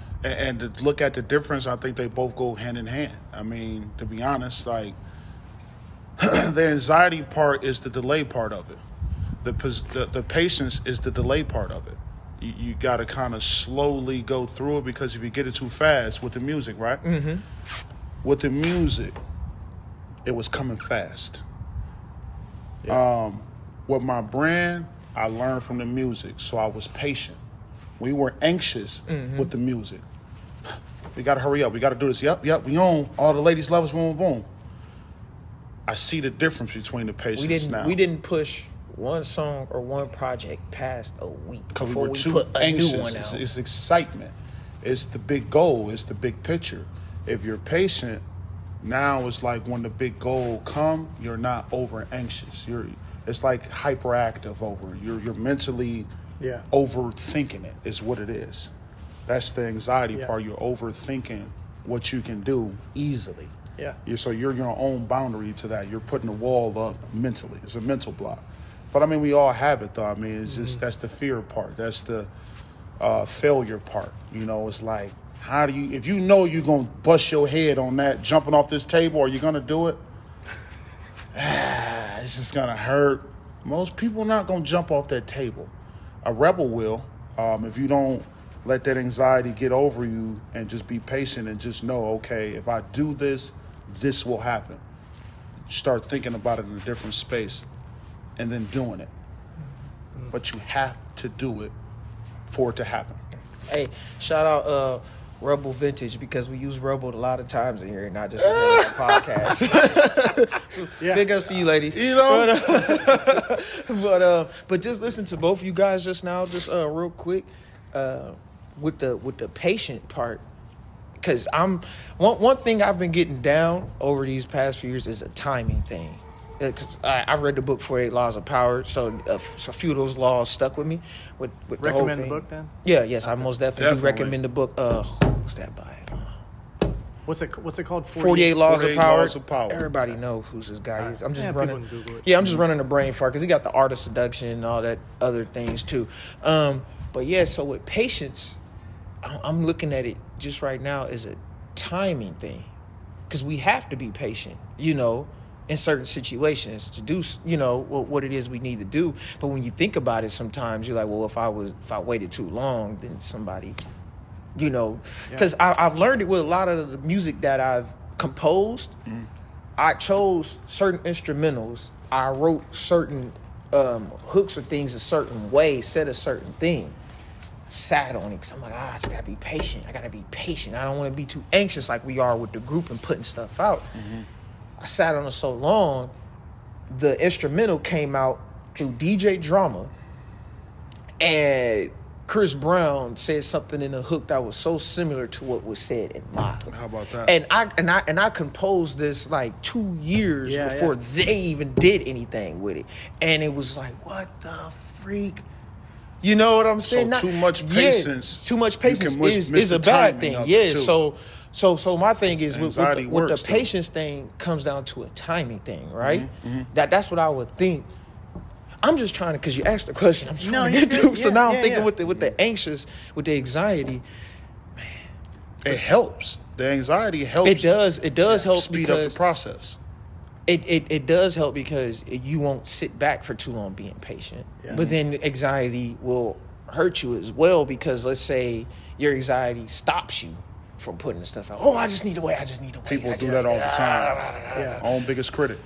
I mean, if you're into the divine thing, you could say like, "Oh, this is part of God's planning. This wasn't Right, good timing." right. But even like at a secular level, you could say this is a lesson. Right. Not like, okay, Right. next time like I'm gonna hit timing. I don't know. So I'm going to say ballsy and timing. All right. But don't quote me on that. I'll be back. All right, so I want to do this next part. It's one of my favorite things I've started doing is I want you to each take a turn, and it's for as long as you are comfortable, but preferably kind of take some time and be genuine about this. I want you to share how you've seen the other person grow over the time that you've known them, and kind of just point out things you like about them. Say like, hey man, like you used to, like, not like hey, you used to be terrible and now you're on, framing, right? But at the same time, just like point out things like, man, you have just like, you've hit the ground running, like stuff like that. Like just, and whoever wants to go first, take time. I can cut time and stuff. Sort of, if you want to take a little bit. So, and think. I'll let you go first. Eli's going to get at the super big dog, Mr. True Dirtbag here. Man, since the first time I met bro, my brethren here, was taking that back to 2004. I used to just always see them headed. If I'm at my door, because they live right across the street, So if I head out my front door, they'll be heading right. If they head out their front door, they'll be heading left. But it's the same direction. And I would always see T-Bird, you guys, all y'all heading right. And I used to be looking at my door like, where are these guys going? So I always want to know what direction were they heading in. Ultimately, not knowing that I was really wondering what direction they were heading in life, because I end up you know, becoming a part of them and everything, and not headed in their direction in life. And so I seen Nell go for somebody who was quiet. I'm not gonna say he was antisocial. I'm just gonna say he was real conservative. To being somebody who's real voiceful. You know, he's real voice. He's you know his audio is on full blast now, should I say? And to see somebody who cut a lot of corners. You know, you did a lot of corner cutting, to just this past year to see you take everything by the horns and say, forget all the corner cutting and actually, you know, take the long route to handle the situation that you wanted to see yourself succeed in. And to see your respect, you have more respect for the general woman, should I say. I'm not gonna say my bro didn't disrespect women, but you know, it's like you see some women, the way they carry themselves, you're like, whatever. But you know, seeing how he's more of a, I'm not gonna just do that, I'm just gonna respect everything out the gate all the way. You know, I used to go hard on the females. Yeah, I ain't gonna lie, that was a big thing, you know. So seeing you be more vocal, to see more of you taking the long way around, so putting more effort into your grind, and seeing the way that you're displaying respect now, right, are just remarkable things that I see from you in the 16 years we've been together. So that sounds like that's on point. So so with me, Mr. True Dirtbag, looking into Eli as far as the change in him that I seen. Don't give him too much, bro. No, I ain't gonna give him too much. It's really simple. Man. I mean, to be honest, it's really simple because what I seen him, and it's crazy to see this because it was the rebel, it was the dirtbag in him, right? So I seen a lot of the bad, but the good outweighed the bad so much, but I didn't see it because I was involved in the bad, right? So once I removed myself out of the bad, once he removed himself out of the bad, he was one of the first ones to remove his, I'm not gonna keep saying bad, out of the dirt bag, right? Once he removed himself out of that, I started seeing him in a different light. He was the first one to break away from the group. So I always paid attention to him. I always listened to him. I always watched him. I always, respected his opinion.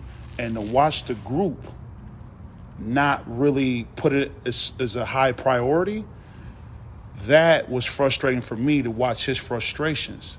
And to see that throughout life, it hurt him a lot from his own peers and his brothers, right? So the part that really grasped me about him is the positivity and his heart. No matter what, for family, friends, brotherhood, whatever, I've seen him in a negative space. But to see him in the light now, it's phenomenal to see him like this. You know what I'm saying? Because a lot of people look at how he dresses now, it dresses completely different. So you think, oh, wow, you're a cornball. They don't know his story. His story is ridiculous. He's a king. And at first, I never looked at him as a king. I looked at him as a warrior. Now he transitioned from a warrior into a king. That's what I look at him as now. For real, that's peace. You really have to go to war and be able to be a warrior. You have to be able to go to war by yourself. To start a war, you need a group of people, but that don't mean that everybody's a warrior. Look at Troy, for example. The movie Troy. He was the top warrior. I look at him as one of the top warriors. And to be a top warrior, you can't be scared to lead that battle and be in the front. And he was always one of those front guys.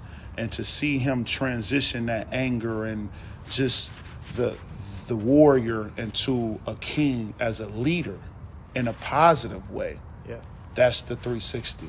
That's what I'm proud of him to do, because him becoming that king, he influenced me to become a king. You know what I'm saying? Because I was a warrior too in a negative light.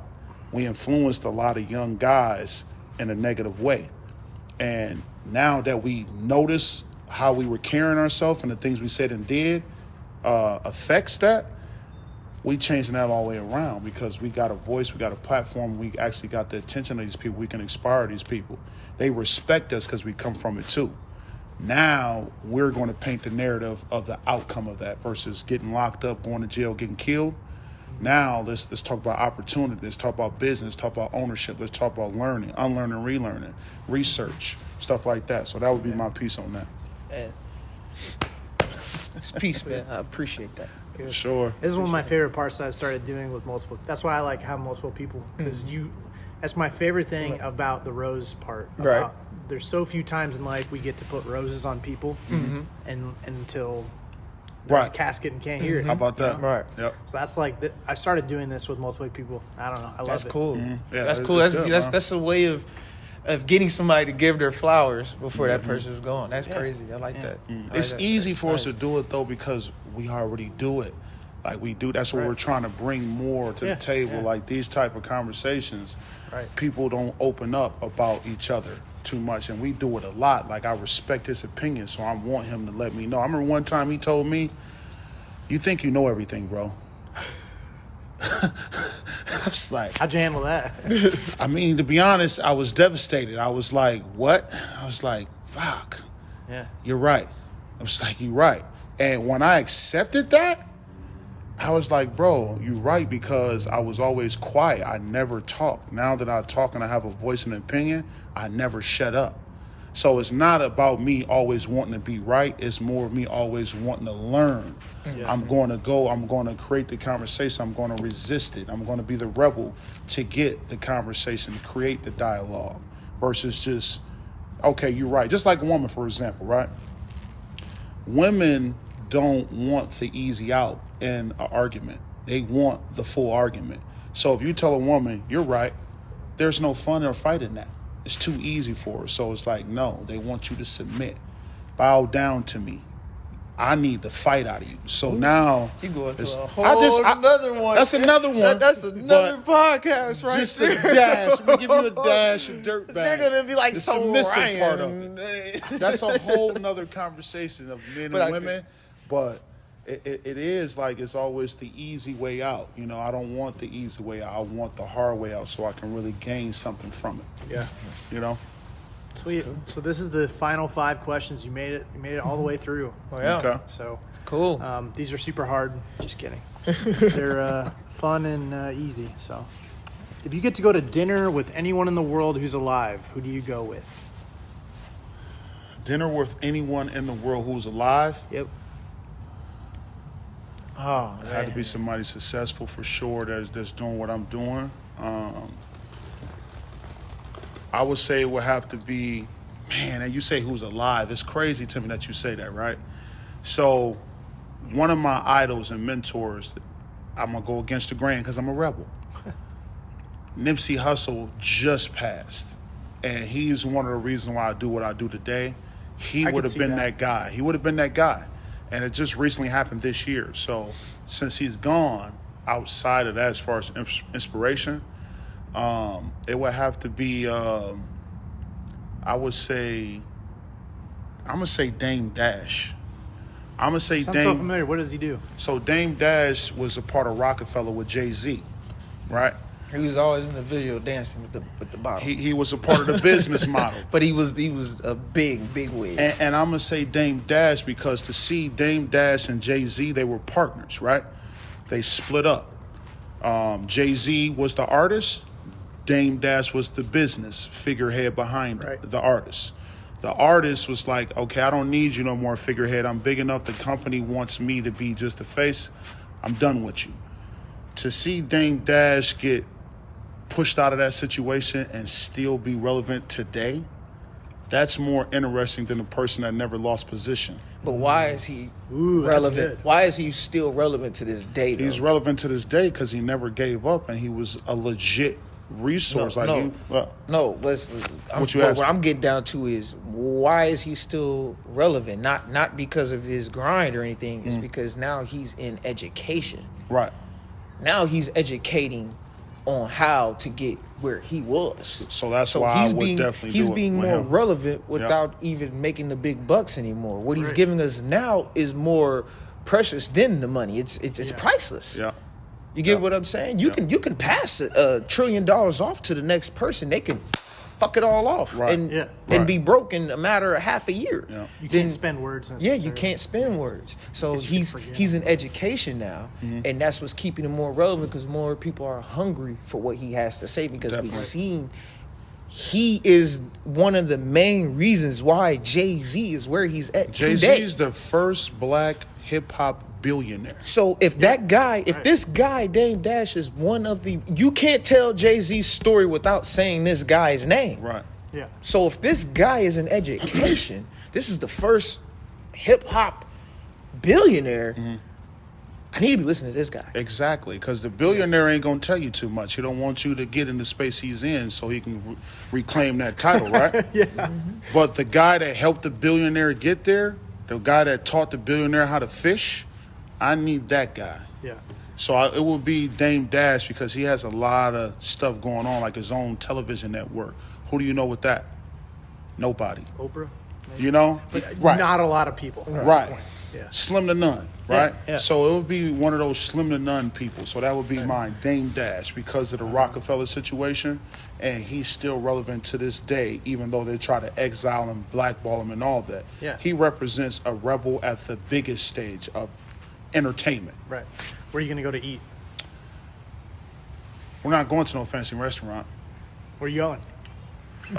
We'll go to, I would say, an authentic Mexican restaurant. I like Mexican food a lot. Yeah. That's if I had to live off of food, it would be Mexican food. Yeah. Definitely. All right. So, me, who I would have dinner with, anybody still being alive? Man, dang, I can go through a list, man. Tokyo Jets, you ain't slick. Watch out, Let me man. stop. Honestly, man, I would say I'm going to bring it all the way back down to earth, man, with this one.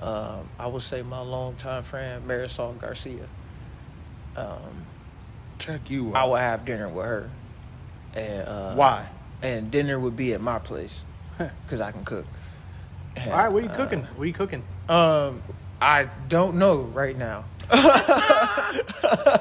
Depends on the mood. Is mood Right. food? But the reason being is not just with her being my my friend for 16 years as well, is because we come from two different cultures, and she's a woman at that, and her thought process is so much similar to mine, but still different. So I would love to have dinner with her in that because we haven't had dinner like that Yeah. in that type of setting before. So I would love that. Thank you. Big time. And as with she's actually she's about to be a lawyer. Halfway through 2020, so you know those people are real.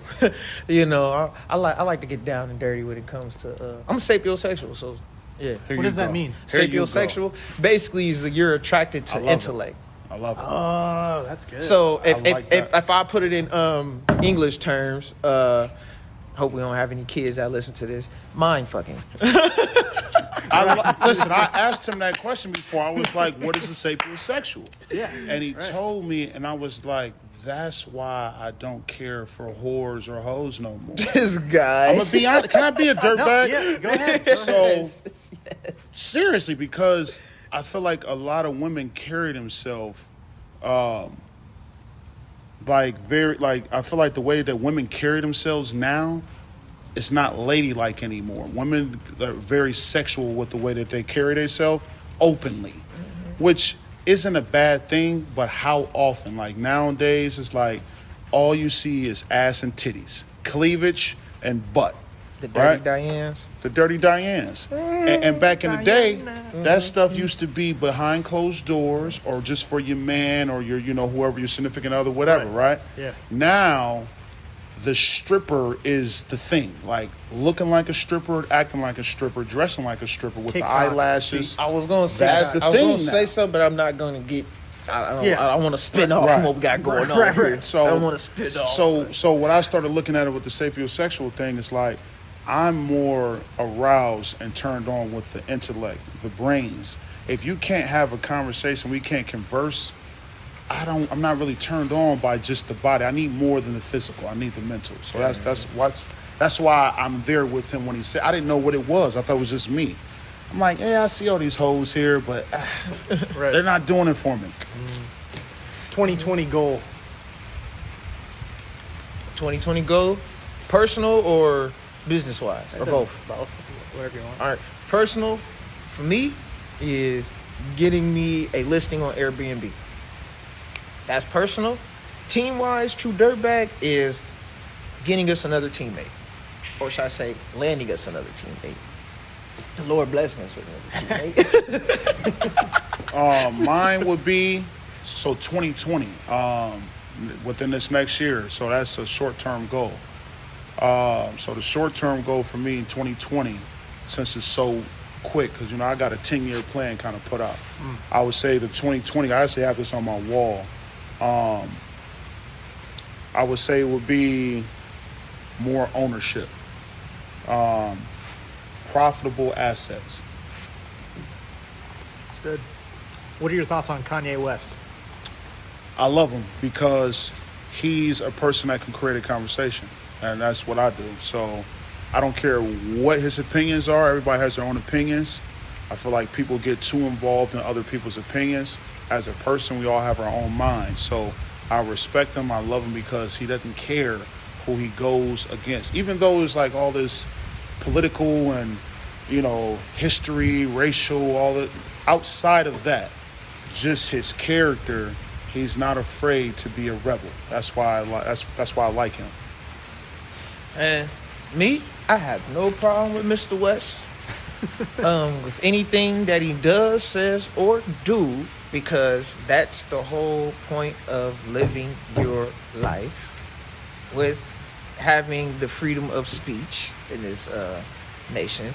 So anything that he says or does or do, it, like you said, it creates conversation, but it creates a lot of conversation with my culture, your culture, and all the other cultures. And that's what I like, is for us to talk. Nobody really wants to talk. Nobody knows how to ice break it. So he gets people talking. Yeah. Whether you want to talk against him, talk with him, or just be neutral. He gets everybody talking. It's one of your questions. So I have no problem with Mr. West, man. Keep living your life, Mr. West. And that's it. As long as you don't start killing people, we don't have a problem. That's it. What's the first thing you do with $1 million? The first thing I'll do with $1 million, Yeah.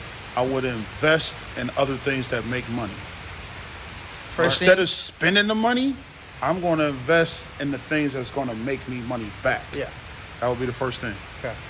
first thing I'm going to do with $1 million,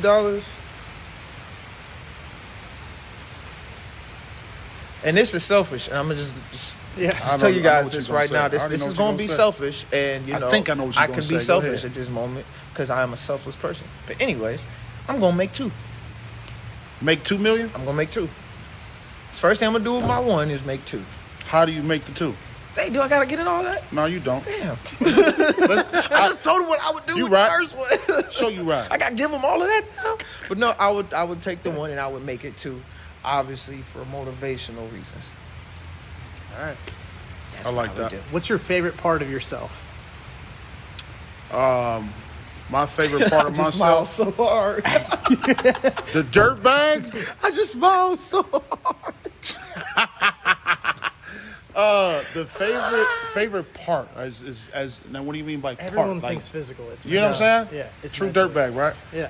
I just have wanted a to great push the ass. envelope. I just want everyone to know that. My bottoms. Let me see your butt. No, let me stop. I would say that my favorite part. I would say.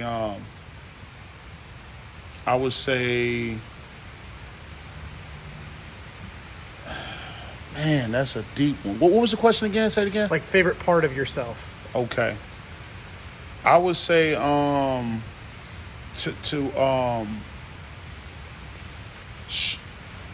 Mindset, my heart, my perseverance, my hustle, my vocabulary.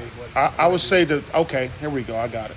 The favorite part of me, to really be honest, is being a rebel.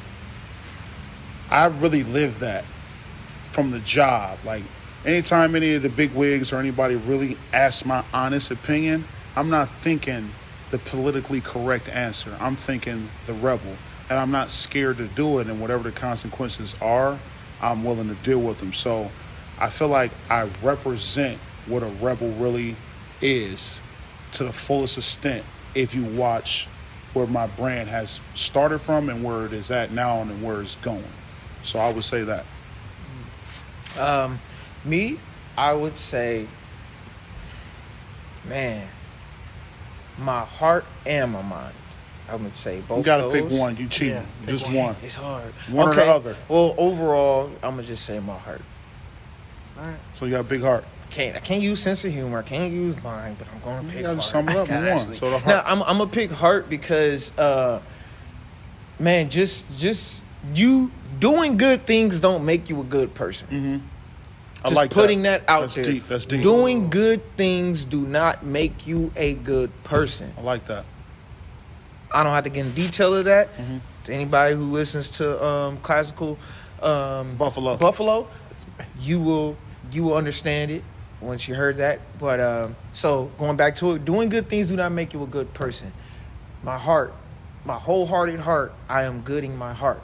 And that's just what it is. So being good in your heart makes you a good person. But basically, I don't. Yes, it does make you a good person. I like that. I don't wish evil upon anybody. Like, it goes back to when you said something about forgiveness. The lady, the cop, the officer lady, I forget her name, the white lady who killed the black guy in his home and down there in Dallas. She got found guilty and everything. And of course, some people said, "Oh, her sentence should be this long, whatever, so on and so forth." Getting to where I'm getting to, the man's brother, the victim who died, his brother gave the Cop. the criminal, person found guilty, the murderer, the cop. He gave her a hug, for everybody to see. You get what I'm saying? Mm-hmm. Person who killed his brother took him away from him. Mm-hmm. He will never see this man again. Hug the killer, the murderer. Do you not see the good in all of that? Mm-hmm. You got people, man, what is going on here? Da, da, da, da, da. But that is an example of a pure good heart right there. Right. People expecting the negative outlash of him. Exactly. That Like, he goes completely opposite against the grain. I know, I can't sit here and say that I would do that. Because I don't know what I would do in that moment. I could just tell you what I would do in that moment, but in the moment of the heat of the moment, the emotions, a bigger picture to I it. don't know. But I would say 90% of me would probably do that, but then I still have 10%, right? So basically what I'm saying is the whole goodness of my heart, I see somebody do something stupid in the streets. You want to cross 2 lanes to turn right. You could have created the craziest accident, killed anybody and everybody. Instead of me saying, I wish you would have got hit, I just said, man, damn, I wish you'd be more safe next time. Keep it pushing. I had my little brother in the car said, man, I wish he kind of would have got hit for doing something stupid like that. Bro, you don't know who's in the car who would suffer from this dude making an idiotic mistake. Yeah, you don't know. So why even wish that, bro? Just leave it out your heart. So my heart is what I like, because the pure whole goodness, that don't make me soft. Doesn't make me a buster. You know what I'm saying? Because you'll have a long day with me if ever push to survival mode. Listen to this guy. But There's that warrior again. But what I'm saying is just having a good heart. Man, Bring a sack lunch. Just having a good heart, man. So my heart is where it is for me, man. So Good. that's just it right there. Now I want you, this is the super last thing. Pick one person, significant other, brother, sister, whoever you want, like someone who's important in your life. Shout them out and encourage them, like, hey, thanks Janice from 8th grade. You encouraged me to start music, start my own business. Thanks CJ. Like whoever you want to shout out. Take a second and encourage. I want to give a shout out to God, because to me, you know, a lot of people have a different version of who God is. To me, God is not a person. God is an energy. God is a space, a spirit, beyond the eyes, right? Every culture, every religion has a version of their God. So just the Most High, the higher power, I will want to give a shout out to the higher power, to the God, right?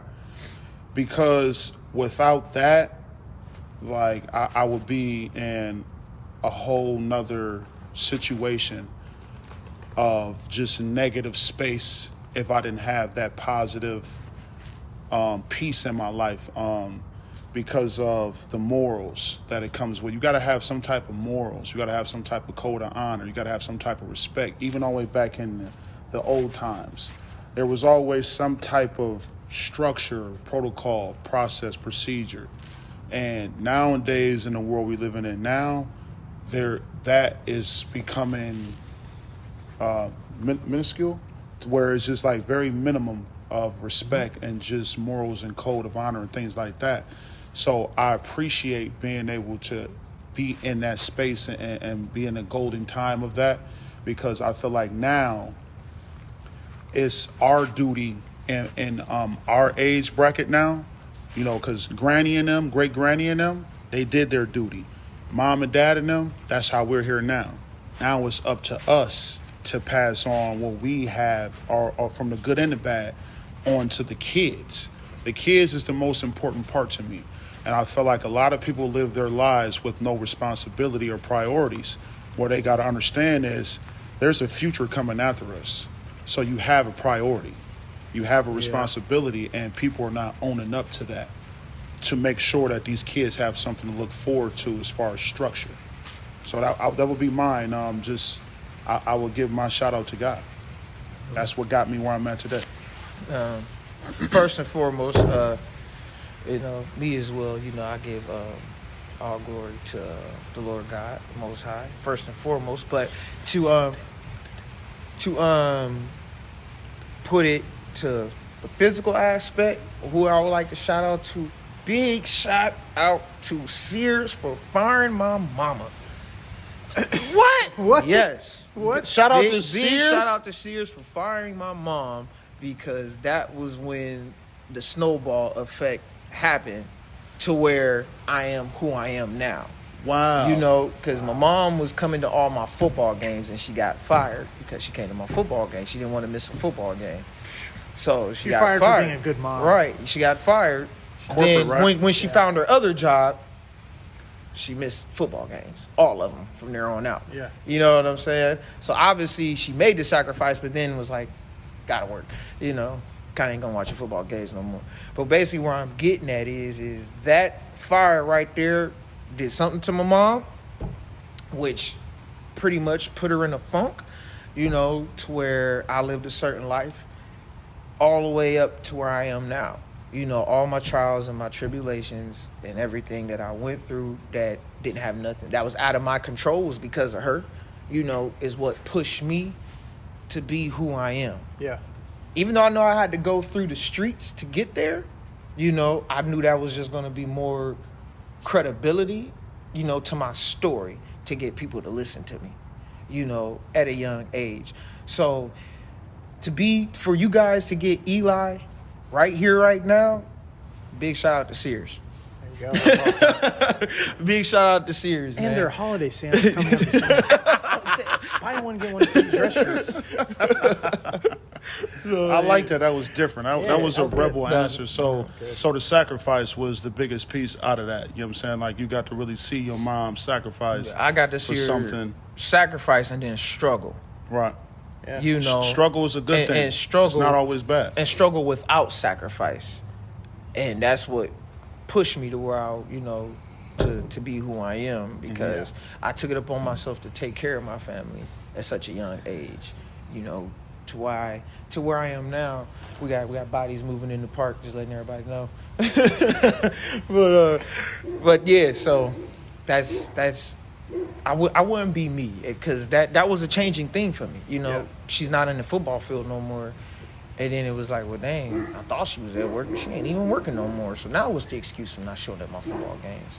Now I'm more angry. Now I'm doing more things. And then so on and so on, cause and effect, so on and so on, to where I am now. So yet again, shout out to Sears for firing Miss Cohill. Wait till the dog's gone. Super loud. Fucking Beethoven. Yeah. Shout out Dirtbag. Where can everybody find you guys? Follow up. I'll shout out yourself here. So please, everybody, first and foremost, shout out to Indie Vintage. We appreciate you, giving us the opportunity on your platform to just, express what it is that we're doing in our stories. I do want everybody to follow me on Instagram, TrueDirtbag_TDB. Follow us on Facebook. We have the True Dirtbag LLC fan support page. We have the True Dirtbag private group, which is 18,000 members. That's the piece that's going to create the conversation of what True Dirtbag is. Do your research, join the group, check it out. I'm not going to tell you what it's about, but just if you like to laugh, that's the place you want to be. Also, Twitter, True Dirtbag, Snapchat, Mr. True Dirtbag, YouTube, True Dirtbag. All right. And then last but not least, what we're working on, which is like my baby, TrueDirtbag.com. I got tired of people asking me, hey, where can I get the merch? Let's make it simple. TrueDirtbag.com. We're a full online apparel site for clothing, and we're integrating a couple other things like entrepreneur platform service. Shout out to Join Plug. I didn't realize that their vision is a similar vision I had. So I definitely love to be a part of them. They got a New Year's Eve party coming up. I will be at that, the Regent Tower. But just to see people have similar stories is the biggest thing for me, and I'm glad to just be a part of this whole situation. Sweet. All right, thank you, Mr. True Dirtbag. First and foremost, this is Eli. You can follow me on Instagram at EliMade, the number 6. And again, you can come to the True Dirtbag group on Facebook at True Dirtbag. It's a private group, correct? Yeah. You won't catch me on there personally, but you will catch me on there, if that makes sense. Spiritually. Yeah, and a big shout out to Ryan, the podcast, Classic Buffalo. Classic. Oh, I keep saying classical. So, classic. I stand corrected. I digress. Shout out to Classic Buffalo. Love your podcast. Love the name. Thank you. And if you guys, man, please check in. Tap in with Ryan and Spotify, right? He will give you the breakdown on Classic Buffalo. I like his breakdown. We met at the pop shop about it. So you guys check that out. Check out his store, Vintage Indie, correct? Yep, Vintage Indie. I love that. I bought doing my promo for me. I bought me a lovely Michigan Wolverine shirt. A lovely Michigan Wolverine shirt. Did I say Michigan and Wolverine? Gosh. Yes, I did. Shout out Notre Dame. But man. So man, thank you for having us, brother, man. Yeah. It's been such a good time to. You can just tell the. You guys worked so hard in the past, in the present, in the future, the views that you have in life, the vision you have for the future, what you want, and you're working for it to become reality. You believe in each other and you're trying to build something. And I think that needs to be shared. And I wanted to give a spotlight because I talked mostly with you, Eli, about just, I got such a good vibe from you, and I sound like hippie, like I was getting good vibes from you. The vibes, man. Ways, man. But you have the ability to attract other people to be a part of what you're doing in I'd say not like a mom way, but like the I want to come chill at your house type vibe. And then, Mr. Dirtbag, it's like with you, it's like I want to do what this dude's like. He's going like, let's go, let's go. Like, dude, you want to go do this one thing? Oh, yes, let's go. Like, your work ethic, just again, even from the words that you're speaking, just it's tangible. What you guys are talking about is tangible. And there's an ambulance, so that's gonna be heard on there. But It's all right. Saving lives. Hey, it's organic, man, and that's one of the biggest things I actually like about your podcast, the organic part about it, because people get so caught up in being perfect Yep. and doing it like everybody else. I like that you're going against the grain. Once again, a rebel. A rebel is an entrepreneur, somebody that's not afraid to do it different and not fit in that box of doing it perfect. Yep.